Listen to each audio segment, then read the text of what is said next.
ప్రభువైన యేసుక్రీస్తు నామములో ఈ వీడియో చూస్తున్న మీ అందరూ కూడా నా వందనాలు చెల్లిస్తూ ఉన్నాను. క్రీస్తునందు ప్రియమైన వారులారా, దేవుడు మనలను గతించిన కాలమంతా తన కృపాక్షేమముల చేత కాచి కాపాడి ఈ రీతిగా మరొకసారి ఆయన మాటలు వినడానికి ఇట్టి సమయాన్ని అనుగ్రహించిన తండ్రి అయిన దేవునికి నా యొక్క కృతజ్ఞతాస్తుతులు చెల్లిస్తూ ఉన్నాను.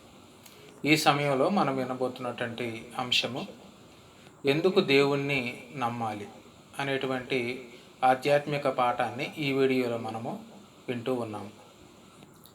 ఉదాహరణకు, లోకంలో ఏదో ఒక కారణం చేత చాలామంది ఆయా పనులు చేస్తూ ఉంటారు, వెళ్తూ ఉంటారు. అలాగే దేవుని దగ్గరకు వెళ్ళే వారికి కూడా ఆయా కారణాలు ఉంటాయి. వాటిల్లో కొన్ని కారణాలు మనం చూద్దాం. మొదటిగా, క్షేమంగా ఉంటామని దేవుణ్ణి నమ్మే వాళ్ళు ఉంటారు. అంటే ఏ రోగాలు రాకుండా దేవుడు మనలను చూస్తాడు అనే నమ్మకంతో దేవుణ్ణి నమ్మే వాళ్ళు ఉంటారు. రెండవదిగా, లాభం కలుగుతుందని దేవుణ్ణి నమ్మే వాళ్ళు ఉంటారు. అంటే పంటలు బాగా పండుతాయని, వ్యాపారాల్లో కలిసి వస్తాయని, ఏం చేసినా కానీ అది లాభదాయకంగా ఉంటుందనేటువంటి విశ్వాసంతో దేవుణ్ణి నమ్మేవాళ్ళు మనం చూస్తూ ఉంటాం. అలాగే మూడవదిగా, దీవిస్తాడు అని నమ్మేవాళ్ళు మనకి కనబడుతూ ఉంటారు. అంటే దీవిస్తాడు అని అంటే మనం చేసే పనులన్నిటిలో మనకి ఏదైనా కలిసి వచ్చే విధంగా దీవిస్తాడు. అంటే ఉద్యోగం, వ్యాపారం, పిల్లల చదువులు, గృహము, వివాహము, ఇలా వివిధమైనటువంటి నమ్మకాలతో దేవుణ్ణి నమ్మే వాళ్ళని సమాజంలో మనము చూస్తూ ఉంటాం. కనుక ఈ వీడియోలో మనము కొన్ని విషయాలని మనం నేర్చుకుంటూ ఉన్నాం. ఏమిటి అని అంటే, దేవుణ్ణి ఎందుకు నమ్మాలి, ఎందు నిమిత్తము ఆయన నమ్ముకోమన్నాడు, నమ్మిన వారికి ఆయన ఏమిస్తున్నాడు అనేటువంటి విషయాలని ఈ పాఠంలో మనము వింటాం. పాఠంలో మొదటిగా మనం ఆలోచించేసినట్లయితే, మొదటి భాగంగా ఎందుకు దేవుణ్ణి నమ్మాలి అనేటువంటి ప్రశ్నకు సమాధానం మనం చూసినట్లయితే దేవుని వాక్యం ఈ రీతిగా మనకి తెలియజేస్తూ ఉంది. హెబ్రీయులకు రాసిన పత్రిక 11వ అధ్యాయం 6వ వచనంలో, విశ్వాసము లేకుండా దేవునికి ఇష్టలైనట అసాధ్యం. దేవుని దగ్గరకు వచ్చేవాడు ఆయన ఉన్నాడనియు తన్ను వెదుకు వారికి ఫలము దయచేవాడనియు నమ్మవలని కదా అంటాడు. అంటే దేవుని దగ్గరికి వచ్చేవారికి ఉండవలసినటువంటి విశ్వాసం ఏమిటంటే, ఆయన ఉన్నాడు, తన్ను వెదుకు వారికి ఫలము దయచేవాడని నమ్మవలని కదా. చూడండి, దేవుని నమ్మే వారికి ఉండవలసిన ప్రాథమిక విశ్వాసము ఆయన ఉన్నాడని, తన్ను వెదుకు వారికి ఫలము దయచేస్తాడనేటువంటి విశ్వాసం. ఈ విశ్వాసం లేకుండా దేవునికి ఇష్టలుగా ఉండటం అసాధ్యము అని దేవుని యొక్క వాక్యం మనకి తెలియజేస్తూ ఉంది. ఇక రెండవదిగా, విశ్రాంతిని ఇస్తాడని. మత్తయి సువార్త 11వ అధ్యాయము 23వ వచనంలో మనం చూసినట్లయితే అక్కడ అంటాడు, ప్రయాసపడి భారం మోసుకొనుచున్న సమస్త జనులారా నా యొద్దకు రండి, నేను మీకు విశ్రాంతి కలగజేస్తాను.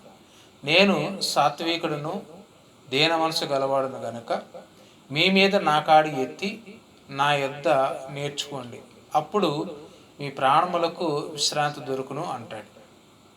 చూడండి, ఇక్కడ ప్రయాసపడి భారం మోసుకొనుచున్న సమస్త జనులారా అని మాట్లాడుతూ ఉన్నాడు.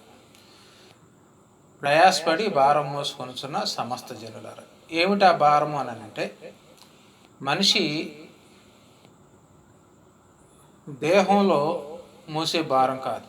అంటే దృశ్యంగా కనబడి భారం మోసుకునే బరువులు మోసే వారిని గురించి ఈ యొక్క లేఖనం మాట్లాడడం లేదు. కానీ ఆధ్యాత్మిక భారము అంటే పాప భారాన్ని ఎవరైతే మోస్తూ ఉన్నారో వారిని యేసుప్రభువు వారు పిలుస్తూ ఉన్నాడు. వారిని ఏమంటూ ఉన్నాడంటే, ప్రయాసపడి భారం మోసుకొనుచున్న సమస్త జనులారా నా యొద్దకు రండి. మీరు మోసేటువంటి ఆ పాప భారాన్ని నేను తీసుకుంటే మీకు విశ్రాంతి దొరుకుతుంది.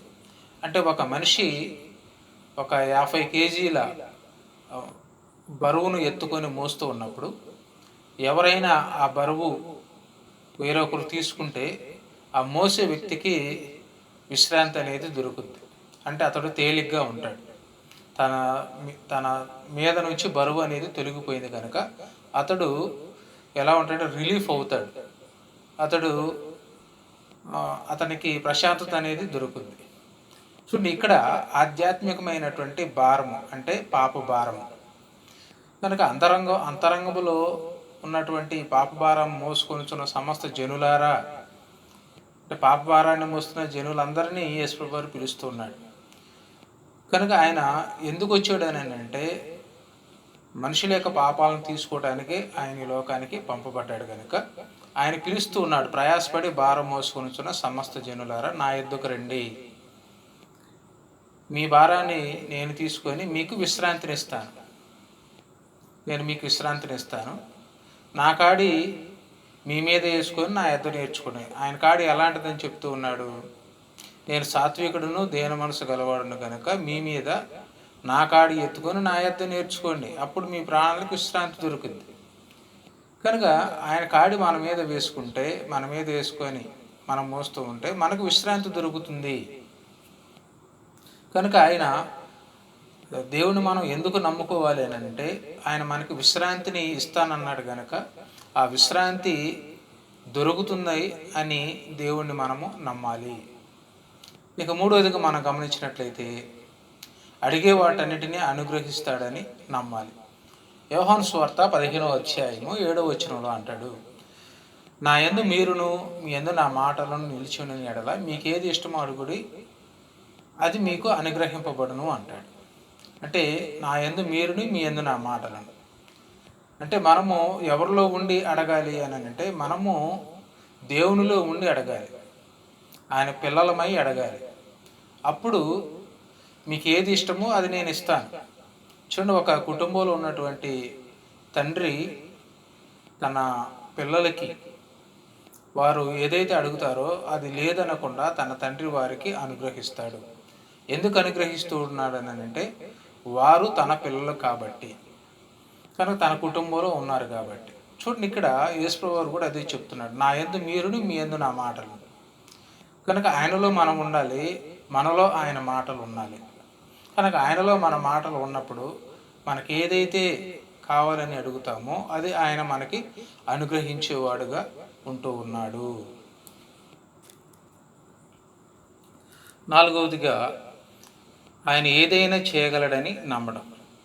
మత్తయి సువార్త 9వ అధ్యాయము 27వ వచనం నుంచి 29వ వచనం వరకు మనం చదువుకున్నట్లయితే దేవుని వాక్యం ఈ రీతిగా మనకి తెలియజేస్తాము. చూడండి, ఇక్కడ అంటాడు, యేసు అక్కడ నుండి వెళ్ళుచుండగా ఇద్దరు గ్రుడ్డివారు ఆయన వెంట వచ్చి, దావీదు కుమారుడా మమ్మను కనికరించమని కేకలు వేసిరి.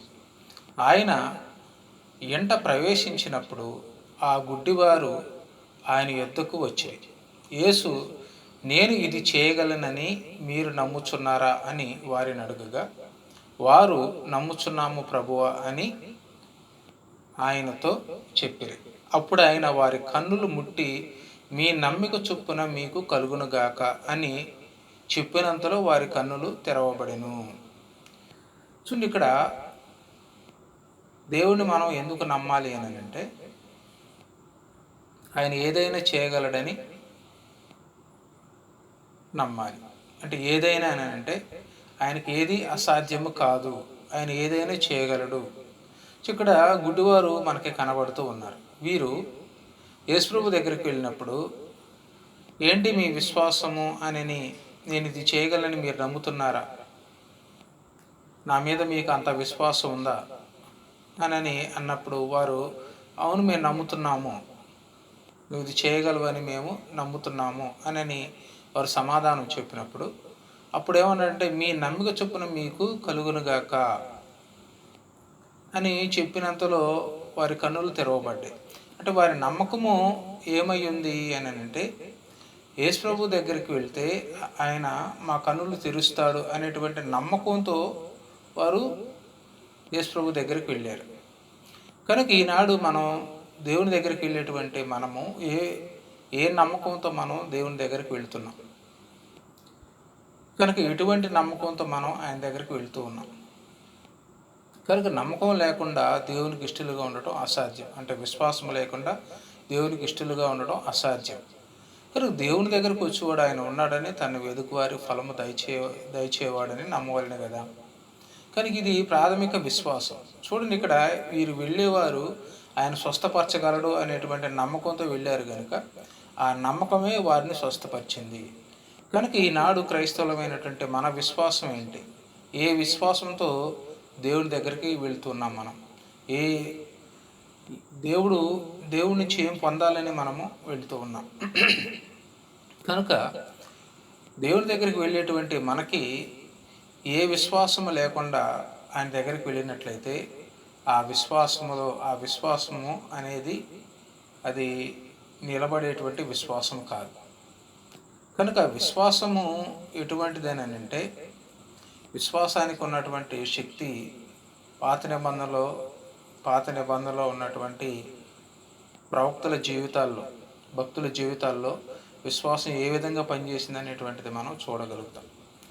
కనుక దేవుని దగ్గరికి వెళ్ళేటువంటి మనకి ఎటువంటి విశ్వాసంతో నమ్మి వెళ్తున్నాము, కనుక మనకున్నటువంటి నమ్మకం ఏంటి అనేటువంటిది ఎవరికి వారమే మనం ఈ ప్రశ్న అనేది వేసుకోవాలి.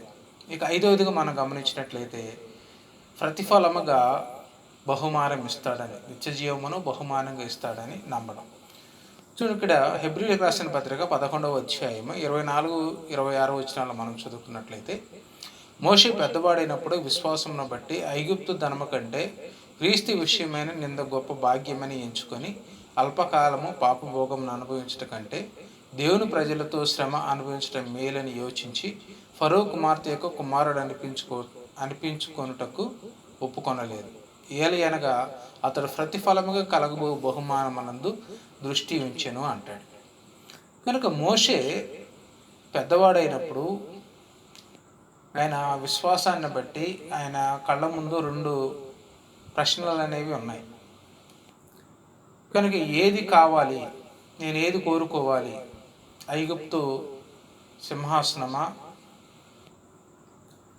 దేవుని కొరకు శ్రమ?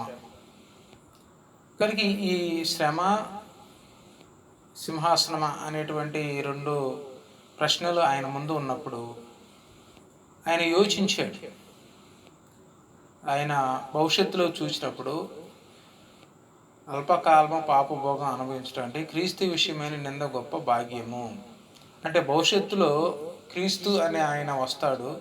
ఆయన ఏ విధంగా నిందించబడతాడు, ఏ విధంగా ఆయన చంపబడతాడు, ఆయన ఎవరి కోసం వస్తున్నాడు, ఆయన చేసేటువంటి పని ఏంటి అనేటువంటిది మోషే భవిష్యత్తులో చూసినప్పుడు ఆయన అంత మా లోక పాపములు మోసుకొని పోవు దేవుని గొర్రెపిల్లగా వస్తూ ఉన్నప్పుడు, ఆయన అంత శ్రమ పడుతూ ఉన్నప్పుడు, నేను పడే ఈ శ్రమ అది ఆయన పడేటువంటి శ్రమతో పోల్చుకుంటే ఇది పెద్ద శ్రమ కాదు అనుకున్నాడు.